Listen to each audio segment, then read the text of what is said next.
Hello, everyone, and welcome to the Nasdaq Dorsey Wright podcast for this Wednesday, December 23rd. My name is Ian Saunders, and joining us here as well as Will Gibson. And Will, coming in here to the second to last podcast in 2020. Hard to believe that we are already, and that I'm already saying that there's only a couple more of these left before we kick off the new year in 2021. And what a year it has been, for sure. First off, definitely want to say happy holidays to everyone out there celebrating any kind of holidays coming up over the course of the next week or so. Definitely after a year like this, definitely need some well-needed relaxation time, hopefully there with your family if you're able to travel and see your family there this holiday season. But in coming in here to take a look at the state of the markets as we get towards the end of the year here, state of the markets really, looks relatively good right now. But definitely does not show the full story that we've seen throughout the year. Coming in here with trading today, seeing slightly positive movement across the board for most of the major domestic equity indices. And in looking at the 20-point chart of the S&P 500, which has been that chart that we've continued to really keep track of mainly throughout the course of all the movement so far this year. We're seeing this movement today actually lead to a 3-box reversal back up into a column of X's on that 20-point chart.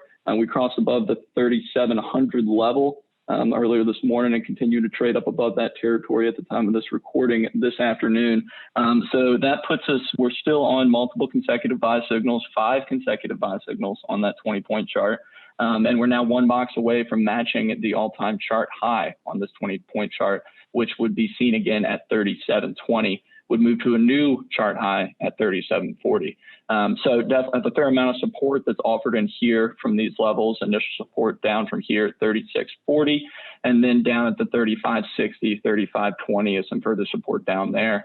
But in coming in, Will, one thing that we've been continuing to touch on over the course of the past few weeks is that it seems like every time we come on for immediate recording, we're hitting new all-time highs, or at least getting close to hitting all-time highs on these major indices. But when we take a look at some of the weekly distribution levels that we're seeing right now, but not quite as frothy as you might imagine. We're looking at a current weekly overbought, oversold reading of 44% for the S&P 500, the cap-weighted ticker SPX on the platform, with an intraday reading today right around 50, which is certainly in the overbought stance, but by no means as overbought as we've seen when we've been at or near prior all-time highs. You think going back to the end of August, we were up above 100% from an OBOS standpoint. Going back to June, we were up above 80%. And then certainly going back to January and early February of this year, prior to that COVID-induced March sell-off, I had multiple consecutive weeks trading above, or with the index above 70% from an overbought, oversold standpoint, which is not the same thing that we see here. We're seeing continued the very steady push higher, leading to relatively normalized from an overbought, oversold standpoint at 44%, which in looking at some of the other different indicators and readings that we have across the system there, Will, seeing that this elevated territory for the S&P doesn't necessarily have to be a sign of worse things to come. Yeah, I would definitely resonate with and echo your latter sentence there. And something else that you're mentioning about that overbought, oversold distribution, we've gotten, of course, a fair amount of questions on this, as we'll try to unpack later through some different perspectives. And that overbought reading, of course, was much higher throughout this year as we were rallying, and more particularly the large cap, mega cap names were rallying, whereas the rest of the market just wasn't, which was pushing that weekly OBOS reading higher.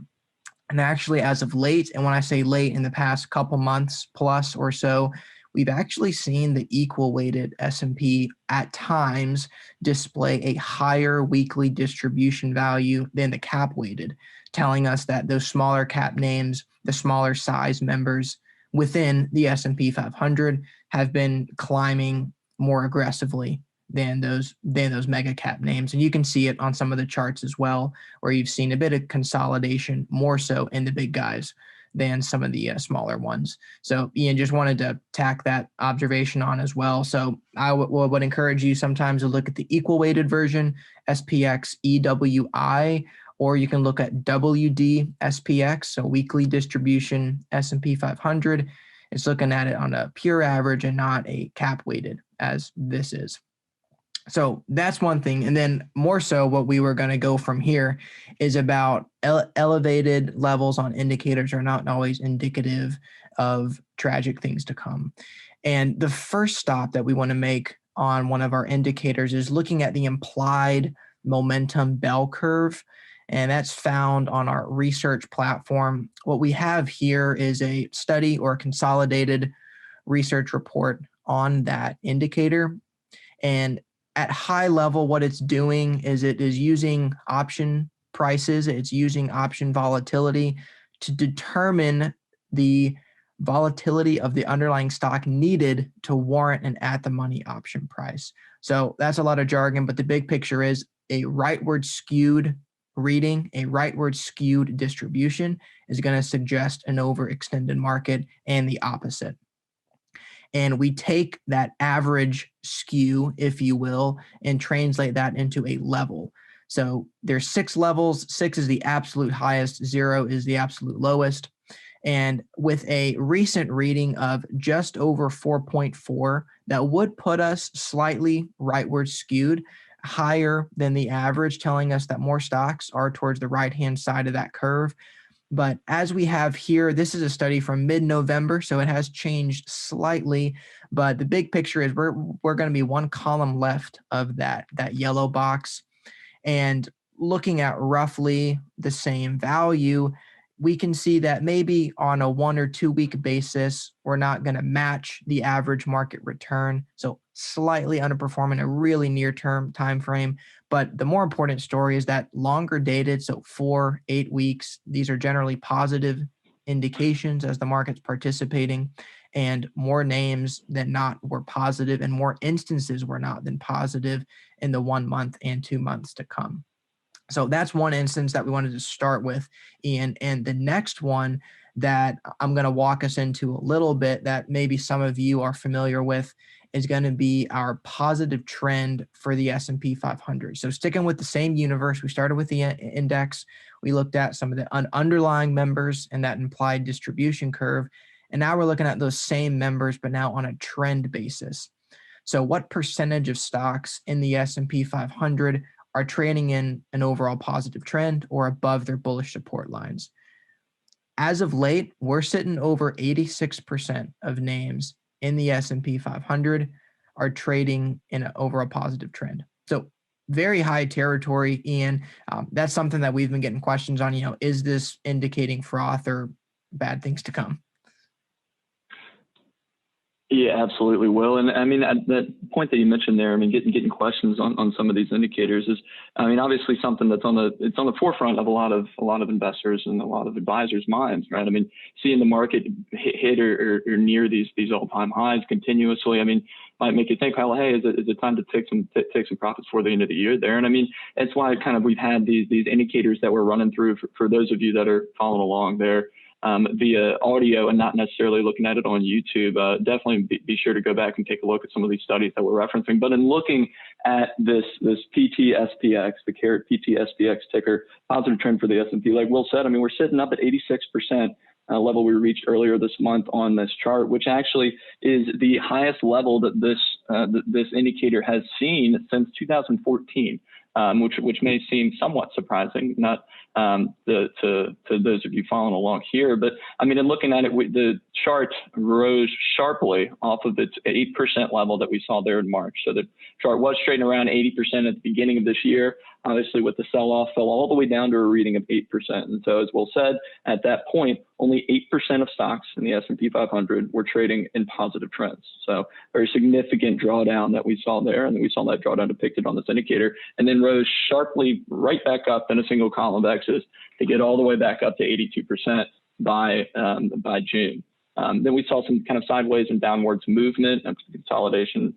And we got there, and really until November of this year, when the indicator pushed back higher, got back above that 82% level in November, and then most recently this month, continue to push higher up to the 86% level where we sit currently. So, I mean, highest level we've seen since 2014. Haven't been that many times looking back at the history of the chart that we've been up above this 84% level. And so we decided to go back and actually pull those ties and say, okay, well, when the when the PT-SPX hits a chart level of 84% or higher on that day, what do we look at from a forward return standpoint as we go 1 week, 1 month, 3 months, 6 months, 9 months, a year, and then 2 years out from that time? And I mean, there weren't that many observances that we could take note of, but I mean, and obviously each market environment at those time frames is going to be unique. But I mean, the data that we saw kind of spoke for itself with each of those time frames that we were looking at across each of the periods where we got to 84% or higher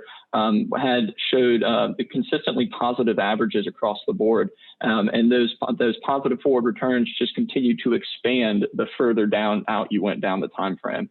And another point that we found that was pretty interesting was the percentage of positive returns from those. And so we saw that on each of those occasions, that at least kind of 70% of the readings, when we get to 84% or higher, saw positive returns, with many of them 1 month, the 3 month. Each of the prior instances that we saw from the 3 month were positive over a forward 3 month time frame. So I mean, that's kind of looking back at it to say that yes, the indicator is in this elevated territory, and yes, that does mean that a lot of names are participating in this upwards movement that we've seen. But like we were looking at for the S&P, that doesn't necessarily mean that a lot of things are getting too overbought or too overextended. It just means we're seeing a lot of participation underneath the hood on this kind of longer term participation reading that is the positive trend indicator. And as we continue to follow, the 50% level is really kind of that line of demarcation. As long as we're kind of trading above that level, it generally tends to lead to positive signs. And even if we're trading at such with the indicator at elevated territory, like we are currently. And so, I mean, the important thing to keep in mind with this indicator and some of the other indicators that we'll touch on here throughout the rest of this podcast is that it's not necessarily the level as much to be concerned with. It's when that level changes. So if we saw this participation start to back off, if we saw the PT-SPX begin to move lower from the elevated territory, doesn't necessarily mean sell everything, but would be kind of that first cause for concern. So one thing to kind of keep in mind when we're going through these here, Will.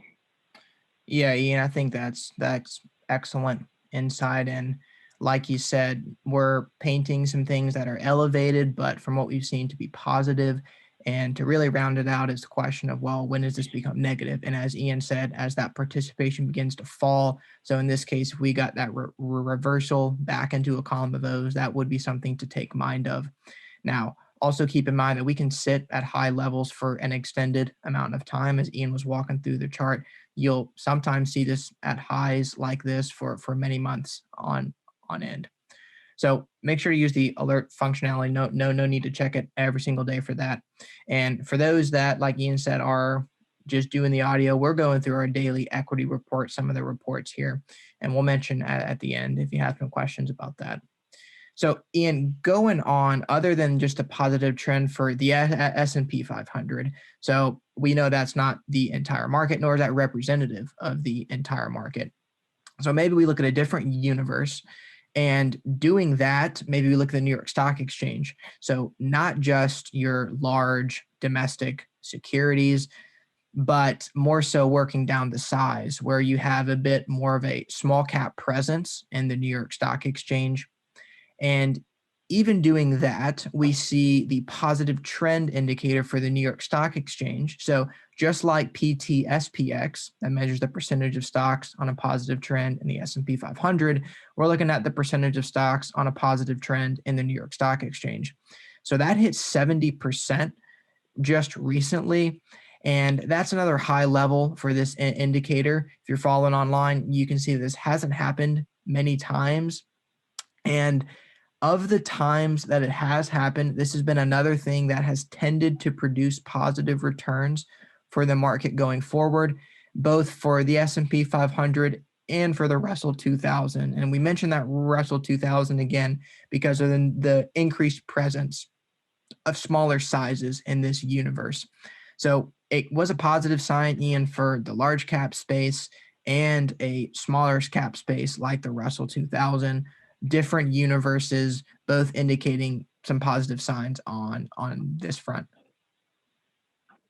Yeah, absolutely. And I mean, I think taking a look at some of the different indicators and the different, keeping track of those different universes that they follow, like you mentioned with this, like the PT and YSE, having a bit more inclusion when that small cap space is definitely pretty helpful, kind of knowing what you're looking at, right? And on that technical indicators report page, another way that you can kind of take stock of different areas of the domestic equity market is to go up top on that page and change the drop down from kind of the market area or the index area. So the market area would house the NYSE and like the Nasdaq over the counter market and some of those indicators. The indices would track some like the S&P 500 and those indicators. You can also change it to styles and go down and view some of the different breakdowns that we have on the domestic equity side of things. Separate stocks out into value, growth, blend, and also large cap, mid cap, and small cap, and take a look at what those different separated out universes would look like on a participation standpoint. And in this, we were taking a look here at a report that we had actually last Friday in the Warrior Aware section that was taking a look at some of the different levels we saw in the bullish percent and positive trend levels between the large cap, mid cap, and small cap spaces. The point that we were kind of really hitting on there was that we see in really this elevated participation readings across the board for large cap and mid cap on both the bullish percent and the positive trend charts. Both of those above, each of those charts, either those four charts for large and mid caps, being above 75%, showing that big pickup in participation that we've seen over the past several weeks. And then looking at the small cap readings, just taking a look at them before you dive down into the charts, would present a different picture. At the point that this article came out last Friday, the positive trend for the small cap domestic stocks was at 48%. Only 48% of the stocks that we track in the small cap space here being in a positive trend. Bullish percent levels being at 60% for the small cap stocks. So definitely a little bit retracted from where we saw the large and mid cap spaces. But if you take a look actually down underneath the hood at what those charts look like, it's actually exceedingly rare for the bullish percent for the small cap space to get up to above 60% or higher. It's actually never been above 80%, going back throughout the history we have dating back to 2001. And it's only been above 60% for about 11% of the trading days that we've had since April of 2001. And in looking at how the Russell 2000 does from a forward return standpoint after we get to these levels, we see on average positive returns over a 2-week, 1 month, 3 month, 6 month, and 12-month time frame. That again, continuing with many of the themes that we've seen across some of these studies, the returns continue to be better the longer you go out down that time horizon. So it doesn't necessarily mean, hey, just because we got to these levels, we'll do great for another couple months and then we'll see things move south. On average, we continue to see in the Russell 2000 space continue to perform well as we move further out from a forward performance standpoint. Obviously, there's going to be years where we saw a bit of a pullback or maybe some continued moves downward. As we've said, every market environment is unique. We're certainly in a very unique market environment now. But I mean, you got to kind of take history for what it is, right? And then looking at it from here, I mean, another way to kind of continue through and say, okay, well, what are we looking at from where do we take this from where we are now and move this forward is to take a look at maybe the distribution level for something like the Russell 2000. And in carrying that through and doing it, I mean, in looking at the Russell 2000 index, ticker RUT on the platform, we can see that index is also, just like the S&P, trading at all-time highs. We reversed back up and acts on the default chart, continued higher, has remained in a significant stem on the 20-point chart that we kind of continue to look at here for the Russell 2000, trading at a current chart level on the 20-point chart of 1980, which is going to put us at that all-time high, pretty significant level, pretty high territory. And we also see that high territory reflected this time in the weekly overbought, oversold percentage. That weekly distribution where we saw for the S&P, we were right around 50%. Not quite the same for the Russell 2000. We're at a weekly distribution of over 124% through market movement there on Tuesday. So definitely see a pretty significant stem here for the Russell 2000. Again, this is that kind of longer term 20-point chart. But I mean, we are in relatively more frothy territory. So in looking at some of these indicators, continue to see that high participation leading to kind of extended readings on a lot of these indicators. Kind of keep in mind which kind of basket you're looking at too, because I mean, in looking at this, we do see elevated conditions for the Russell 2000. We would be kind of classified this as overbought territory. But keep in mind too, I mean, that trading band can normalize in two ways. Either we can get a pullback, which certainly wouldn't be out of the realm of possibility after such rapid and significant growth. Or normalization of the trading band. The longer the index continues to remain up at these levels, that weekly overbought oversold reading will come down. So more could kind of get it through either of those two ways, or more than likely maybe a combination of both. One thing to kind of keep an eye out and continue to look out for there as we look towards 2021. Well, yeah, Ian, I think that's a really important point that you made in terms of when you're asking the questions or pondering them of, is the market overbought? Realize what basket you're looking at, or further realize what basket you should be looking at, whether it's the cap weighted S&P, a small cap universe like the Russell 2000. That's going to be important. And then furthermore, Ian, something else that I was looking at as you were talking about this chart is the Russell 2000 currently has 12 weeks of positive momentum, meaning that the 1 week moving average has been above the 5 week for 12 weeks now. So that is something to be stated as well. Again, visually, you see it on the chart with an elongated column of X's, which will probably make sense there. But a lot of strength. We would also encourage you, like I reiterated, look across the platform for different indicators, not just some of those main cap-weighted domestic equity ones. But by and large, positive developments that we've seen. And rounding out our discussion today, Ian, I think the only thing I'm going to conclude with is just some of our contact information. If you have some further questions on the indicators that we mentioned, or some of the studies and statistics that we were rolling through at a pretty quick rate today, you're happy to give us a call at 804-320-8511. Or if you want to follow up with us via email, we're happy to discuss as well at dwa@dorseywright.com. So all things said, Ian, thanks for having me on this week. And we hope you all have a nice holiday season, and we'll hope to talk with you soon.